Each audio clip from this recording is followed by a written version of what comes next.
Good morning. There we go. Good morning. Wow, this might be our best out of the gate.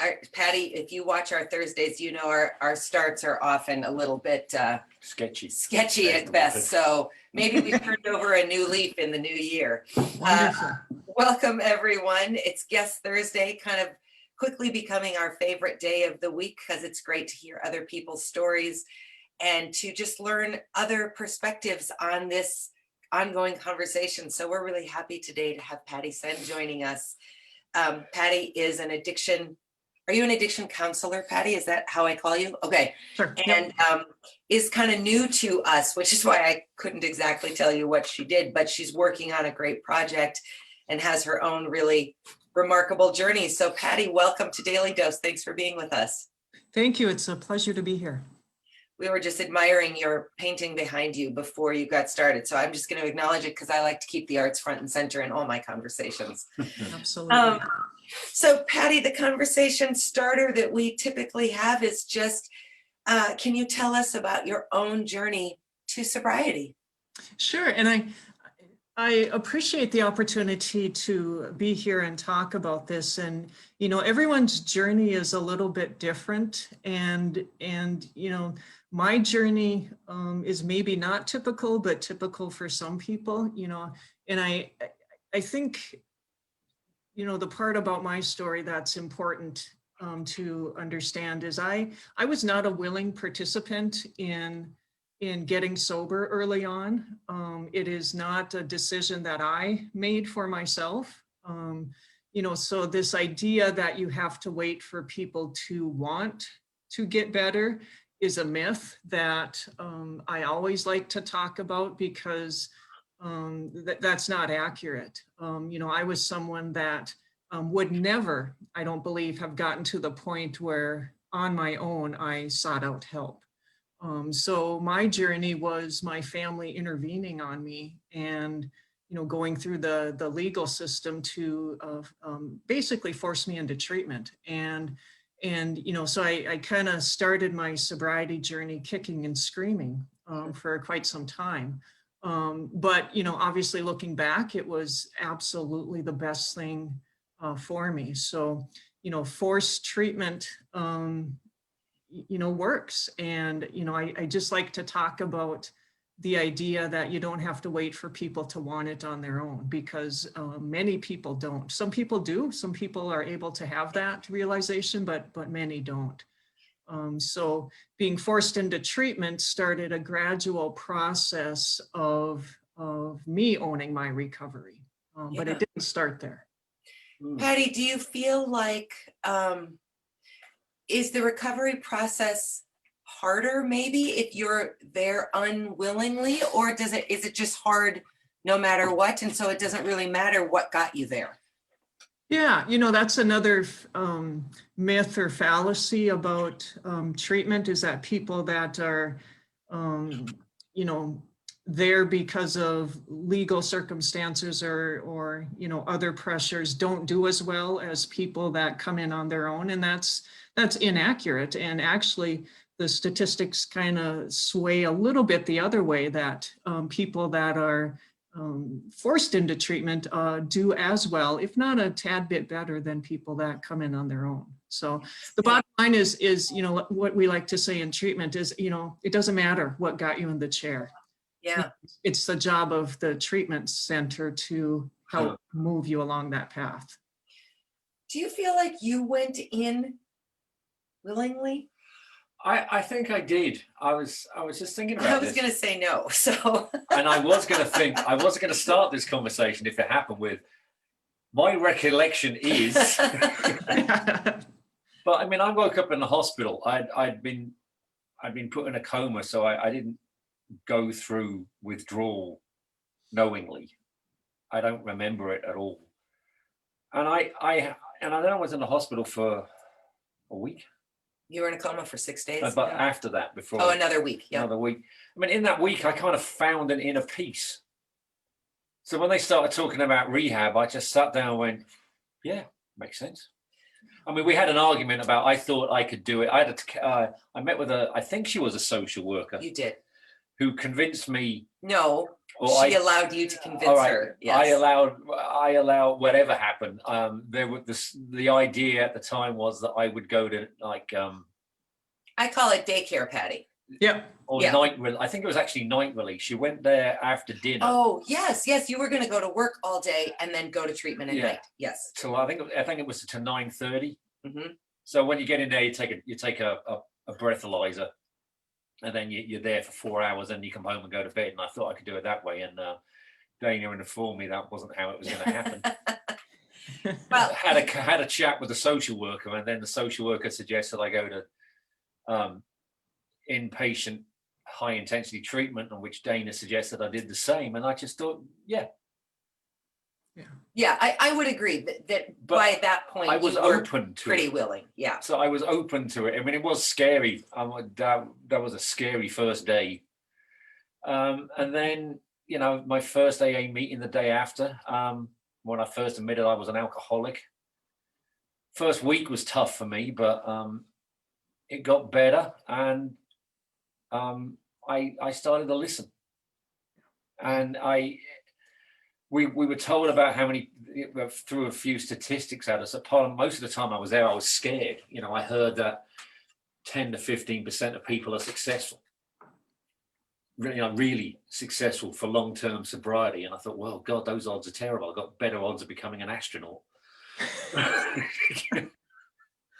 But if it's working, I mean, it's coming up in 4 years, and this is the happiest I've been in, I think, ever. Yeah. And I think that just goes to the point of, there's lots of statistics that we tend to throw out in treatment, and that they can be scary, but the reality of that as well is that outcomes for addiction recovery are on par with other chronic illnesses. Yeah. Wow. Is that true? I mean, obviously it's true. You're not making things up, but I've never heard anyone say that. So is a chronic illness is different than a terminal illness, correct? Or not? Can be, yeah. So if 10 to 15% of people who go through treatment will stay long-term sober, what's a chronic illness that is comparable to that? Well, I challenge that statistic that we throw out of that 10%. I don't, there's so many, and it's a hard population to get good statistics on. Sure. So I challenge that statistic. The thing that I think is more accurate is, about 2/3 of people that go through treatment eventually get it. It might take repeated episodes, but about 2/3 eventually get well. And that's on par with, how they treat diabetes. There's lots of people that are not managing their diabetes very well out there, but there's, about 2/3 that are doing pretty well, and the same with heart disease and things like that. Okay. That's a great way of putting it. I guess not everyone who has diabetes is going to end up being an amputee. Yep. Yeah. Yeah. Wow. Okay. As those diseases progress, if we don't treat them, they can all be fatal. Yeah. Sure. That makes perfect sense.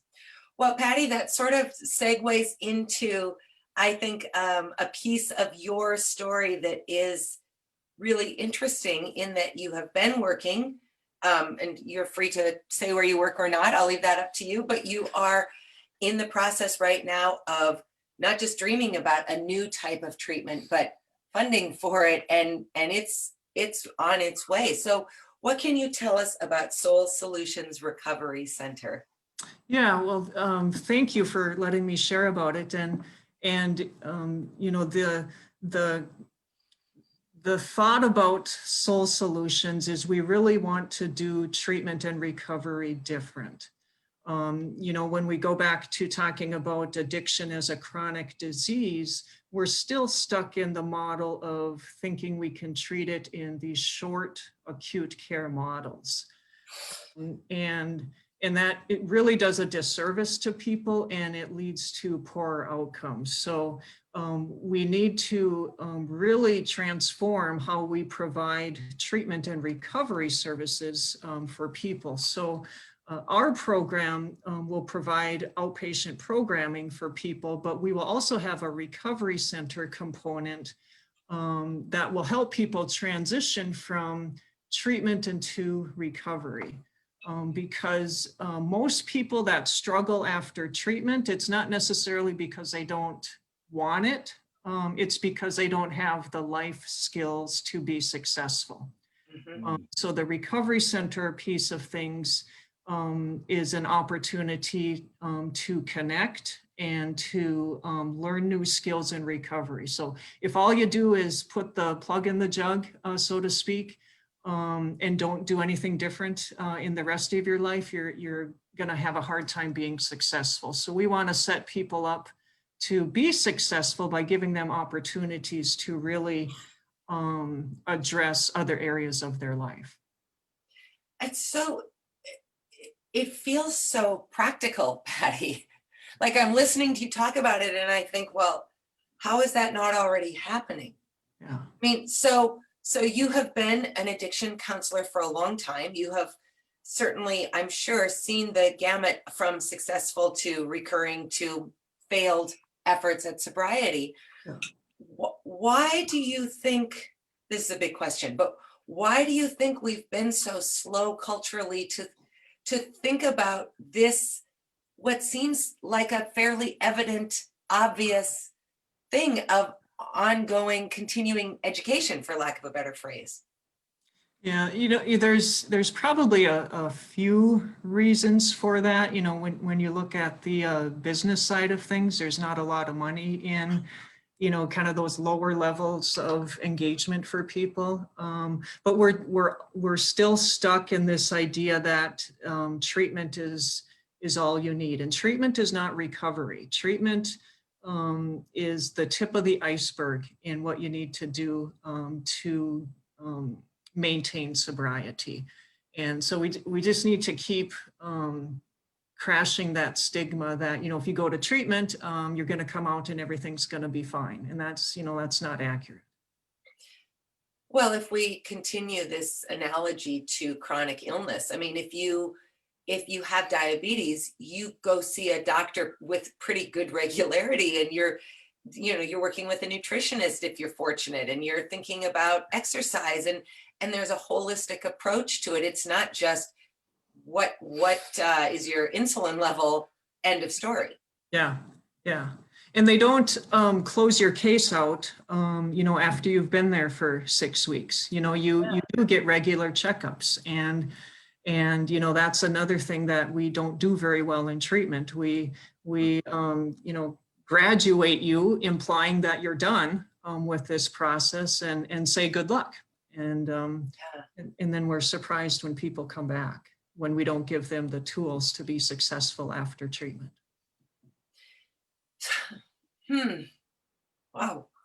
So can you talk a little bit about sort of some of that post-treatment recovery experience that you're hoping to create in this environment?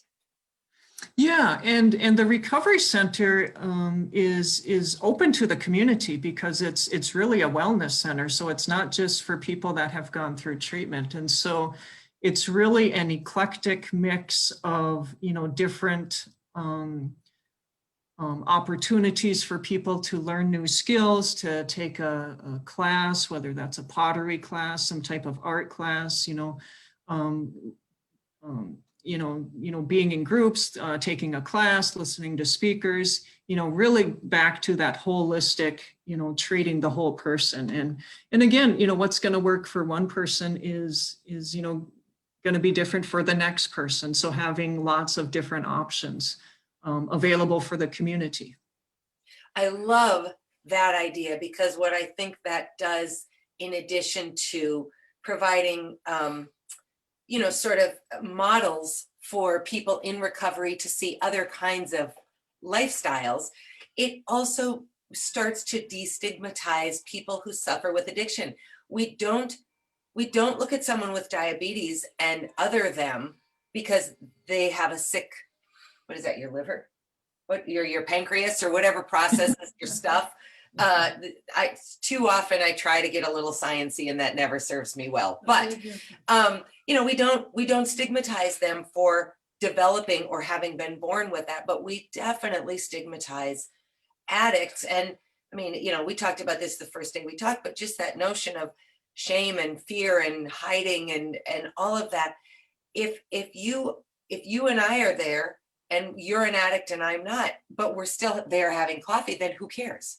Yeah. Because I'm left-handed and you're not. And I mean, the difference is so much less important if we're just in the same environment. Yeah, exactly. It's such a beautiful thing. And I'm so looking forward to seeing you getting it up and off the ground. Yes, it sounds like it's going to be fantastic.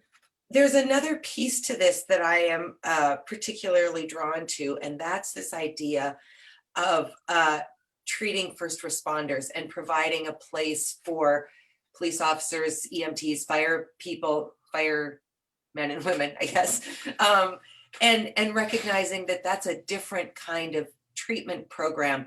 Can you talk about that? Yeah, sure. So, in some of my past work and working as an addiction counselor in the area for, about almost 20 years now, there's certainly been many first responders that have came through treatment, and in some ways it's a unique population in that, their job oftentimes contributes to whether it's mental health or substance use issues. And so we really want to be a place that supports them in their recovery. And, just personally, I've always been such an advocate for first responders in our community and want to do anything that we can to support them getting well. So we do want to, have a focus on being available for first responders. Is this just my speculation, or is there some validity to this? It feels to me like if I'm a police officer who's been arresting people for drunken, disorderly conduct and those kinds of things, it's very hard now to walk into a treatment center with people I've potentially arrested recently or in the past and admit that you and I have the same problems. Is that a real thing, or am I just creating some sort of funny little myth in my mind? Certainly, it's obviously a real thing, and it can be a barrier to that community seeking out help. But again, if you can get people in the door, very quickly people start seeing the similarities and recognizing that everyone's there for the same reasons. So. Yeah. So I want to read your mission statement because I think it's really encapsulates what you're talking about. To provide services in a compassionate environment founded in the belief that each person has the capacity to heal and embrace a new way of life. That piece must be really what is kind of your North Star for differentiating yourself, is that new way of life, not just a sober life. Exactly. We can mince words on just being sober versus, what recovery looks like. But, there's so many dimensions to wellness that, we really, I just really want to promote that and help people find that. Well, and this really speaks to what we talk about so often, which is the theme of these conversations are around addiction, because that has been our lived experience. But the struggle is universal in so many ways. I mean, a wellness center, we all could use a wellness center, whether we need a mental check-in or a creative check-in or a spiritual reboot or a physical assessment, or that again is not the exclusive purview of an addict. It's the quality of living. Our wellness rises and falls as we do. Yeah. So again, I think your notion of creating a community space where addiction is a piece of it is really just such a different way to think about helping everybody get over the challenges of addiction. Yeah. Thank you. Thank you. Patti, so as a recovering addict and as someone who has worked with all kinds of addicts, do you have any, do you have 3 pieces of advice that you would give to people watching who are wondering, boy, do I have a problem, or does my child, spouse, parent, whatever, have a problem with addiction? Are there things that are kind of flags for you, red flags? That was a good question. Sure. There's a formal diagnosis of a substance use disorder, but the down and dirty litmus test, so to speak, is your using causing problems? Yes or no? And if it is, do you continue to use in spite of those problems? And if you're answering yes to both of them, then there's something going on. Oh yeah, that's a little bit like our conversation with Wendy Wheeler. Yeah. We had a great conversation with a woman a couple of weeks ago, and she talked about running as kind of, she didn't say it's her new addiction, but I know she loves to run. And Well, you asked her if it was her new addiction. I did. And she said, no, because I don't run at the expense of other things in my life that matter. Yeah, yeah. And so I had never really heard anybody say that before, but it was really, sometimes someone will say something so simple and I will think, oh, gosh, I've just never thought of that. Yeah. And we get hung up on, the things that haven't happened with our addictions. I've never gotten a DUI, or people say, I still have a job, and they're not looking at the things that are being affected. So if we can, kind of simplify it to, is your using causing you problems? And for everyone, those problems are going to look a little bit different. Yeah. And do you continue to use once you have that awareness? Did you get asked questions similar to that? I did. And did you answer yes to both of them? Yes. That's good. That's good. Because I would agree, but you don't know what the addict's perception is versus yours. I may have not answered them truthfully the first time, but when I got my act together, yeah, eventually you got to I yes told and the yes. truth. Yeah. Which is why on my graduation ceremony, my little stone with a word to keep you on the pointing in the right direction, mine says truth. Yeah. Yeah. Yep. I have one last question for you, and then I want you to have the opportunity to talk about how you're funding and Giving Hearts Day and all of that. Oh gosh, it went right out of my head. Oh, I know. I knew you'd recover. So when I met with this social worker that Maz had met with, she said, he thinks he should go to night treatment or whatever it's called. Night school. And I said, yeah, that isn't going to work. He has tricked you into, and I don't think he did trick her, but whatever. I was angry. And so it was a tough conversation. And I said, I don't want that. I don't want him to come home. I want him to go to the most extreme situation because I can't do this over and over and over again. And she said, well, he is going to have to admit himself, or you're going to have to legally mandate it. And then she talked to me a little bit about what that process looks like. And, she basically said to me, I never could have made that legally binding because there had been no abuse. He'd kept his job. There were no DUIs. I mean, there was nothing to indicate externally that there was a true problem.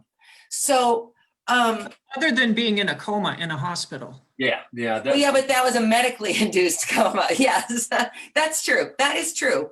Yes, I've never had to be in a medically induced coma. So thank you for that, Patti. This would be the white privilege coma. Yeah.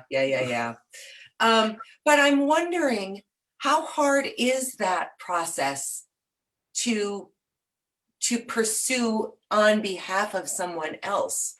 I mean, God willing, I'll never need to do it, but that shut me right down. And I just walked out of that meeting and back to his room and said, this is how this is going to go down. You're going to say yes. Because I knew that was the only way we were going to make this happen. And, I was amenable to the idea.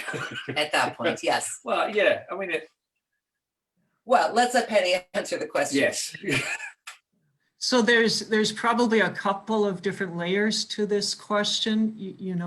I think part of what you're talking about is an involuntary commitment for someone, where you go through the legal system to force someone to be in treatment against their will, and that's what happened to me. But it's not a simple process, and rightfully so, because you're taking away someone's, ability to make their own choices in some respects. So there's that piece. And then, whether someone does, residential treatment, inpatient treatment, or outpatient treatment, oftentimes that's largely driven on what resources a person has, and insurance coverage is oftentimes a big determinant of that as well. So sometimes that can be another hurdle to jump through, and just wanting to go into inpatient treatment doesn't necessarily mean that it's going to be paid for or funded, so there's that piece as well. Yeah. Well, that was such a shocking conversation to me, because I was just another piece I had known nothing about. And so I just remember being very scared, thinking, well, if he says no, then he just comes home with me, and now I have to deal with. It was a really scary moment. So Patty, let's wrap up this conversation by talking about your funding and the timeline of getting this Soul Solution Center opened. Yeah, let me just go back to your previous point and say, lots of people do very well in outpatient treatment. It doesn't necessarily, we think that, inpatient or residential is what's needed, but, many people can be treated very well on an outpatient basis. Okay. So I don't want people to think that you necessarily have to do that level of care. And again, everyone's circumstances are going to be a little bit different. So. Sure. I appreciate that, because again, we've lived through it once. So I have one experience observing it. Yeah. But very common for families to say, get out, go get well. Yeah. Yeah. It was just scary to think about him coming home and me being, also knowing that I didn't know anything, and that I was part of a habitual thing. And so whatever. All right, let's talk about your timeline. Yeah, so we are really making a big push to open by late summer, early fall. When COVID happened, about a year ago, that kind of derailed funding for a little bit, but we have we've gotten back on track with that now, and we're making a big push starting this next month or so, that will really start with Giving Hearts Day. So would just like to encourage people, if they are so driven, to maybe consider Soul Solutions Recovery Center as one of their nonprofits that they support on Giving Hearts Day. Yes, and so if you don't know what Giving Hearts Day is, it's this year I believe it's on Valentine's Day, or it's always the Thursday before Valentine's Day. And it is a 24-hour online giving platform through Dakota Medical Foundation and some other groups who do that, but it's really largely Fargo-Moorhead, West Fargo, although it has definitely expanded across the state of North Dakota and into some of Western Minnesota. But it's an incredible way to be part of a huge mass of giving to nonprofits.